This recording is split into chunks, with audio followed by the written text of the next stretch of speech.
The prophecy and reality of Korean unification in 2025. There is a prophecy that Korea will be unified in 2025. This is not just a vague prediction. From ancient texts to modern-day prophets and even American politicians, this remarkable vision seems to be converging toward one moment. Is this flow real? Today, we explore that prophecy and the reality behind it. Part 1. Prophecies about a unified Korea. First, in ancient Korean texts like the Geokam Urok and Yonggamnak, we find phrases such as, "In the year of the dragon and snake, in the red dog month, heaven and earth will be overturned." This has often been interpreted as pointing to a major change on the Korean peninsula in the fall of 2025. Another key phrase says, "Brothers will become one, and a new era will begin." This is frequently seen as a symbolic reference to unification between the North and South. These ancient prophecies are not merely mysticism. They reflect the hopes and anxieties of the people from past ages. Modern prophets also pay attention to Korea. American prophet Sean Bowles claimed he received a message from an angel predicting change in North Korea and the rise of South Korea as a hub of technology and spirituality. Benny Hinn also prophesied Korea would experience a great revival on a global scale. Cindy Jacobs said that the breath of God would spread from the Korean peninsula. Rick Joyner stated that Korea would become a spiritual and strategic center. Whether these claims stem from religious faith or unique insight, they all point to the same moment, 2025. They speak in one voice: something is about to happen. Part 2. Signs of real change. Is reality following the pattern of these prophecies? First, let's look at international affairs. The conflict between the U.S.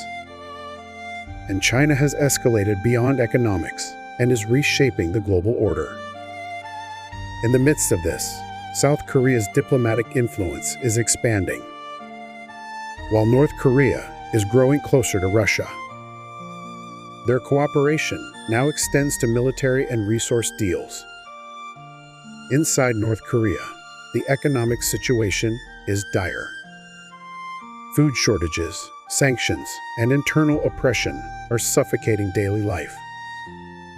The regime attempts to shift the focus with military provocations, but internal unrest is brewing. Meanwhile, in South Korea, winds of change are quietly blowing. The younger generation, with a more global perspective, is not indifferent to unification. They are approaching it practically and strategically. Unification is no longer just a hope, it is becoming a realistic choice. The perception is shifting from emotion to calculation. Part 3. Shift in USPO, LAC.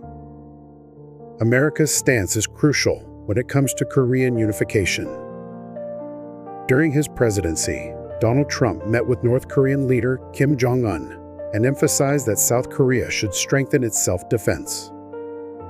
This was not just rhetoric, it created room for Korea to build its own independent security system. Recently, several Republican leaders have publicly expressed support for South Korea's nuclear armament. This suggests that the U.S. may no longer insist on total denuclearization as a prerequisite for dialogue. Such a shift in attitude could significantly impact the balance around North Korea. If U.S. policy changes, global pressure on the North could rapidly intensify. Part 4.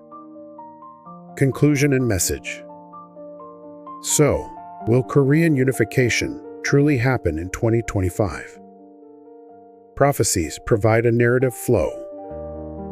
And now, reality seems to be catching up. Unification is no longer just an ideal or hope. The international environment, internal developments in both Koreas, and changes in U.S. policy, all of these factors are aligning toward one direction. This is not a time for belief alone. It is a time for preparation and leadership. Unification is not something that happens. It is something we must create. Thank you.